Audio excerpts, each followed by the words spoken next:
కుంభరాశి కుంభరాశి వారికి 2026 సంవత్సరం పొడుగుతా కూడా మొదటి ప్రథమార్థంలో గురువు గారి యొక్క బలము చాలా చాలా బాగుంది. వీరికి అనుకోని విధంగా అదృష్టం కలిసి వచ్చి ఏలినాటి శని జరుగుతూ ఉన్నప్పటికీ కూడా కొన్ని రకాలైనటువంటి ఫలితాలు, శుభ ఫలితాలు అత్యద్భుతంగా ఉంటాయి అని చెప్పి తెలియచెప్పడం జరుగుతోంది.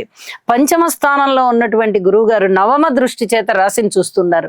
ఇది చాలా చాలా చెప్పుకోదగ్గ విశేషం. రాహు గారి వల్ల కానీ శని గారి వల్ల కానీ ఏమైనా ఫలితాలు ఉన్నాయంటే, శని గారి వల్ల సంవత్సరం పొడుగుతా ఏమీ ఫలితాలు, శుభ ఫలితాలు కలగబోవడం లేదు. మరి ద్వితీయ స్థానంలో వారు సంచరిస్తూ కుటుంబంలో అనేక రకాల ఇబ్బందుల్ని సూచిస్తూ ఉన్నారు.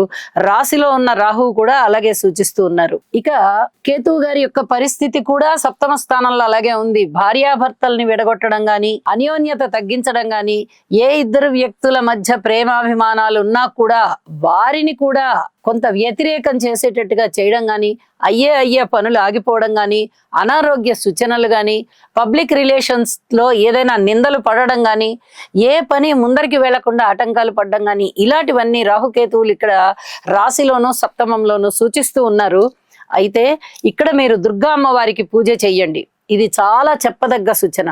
అలాగే శివ కుటుంబాన్ని ఆరాధించండి.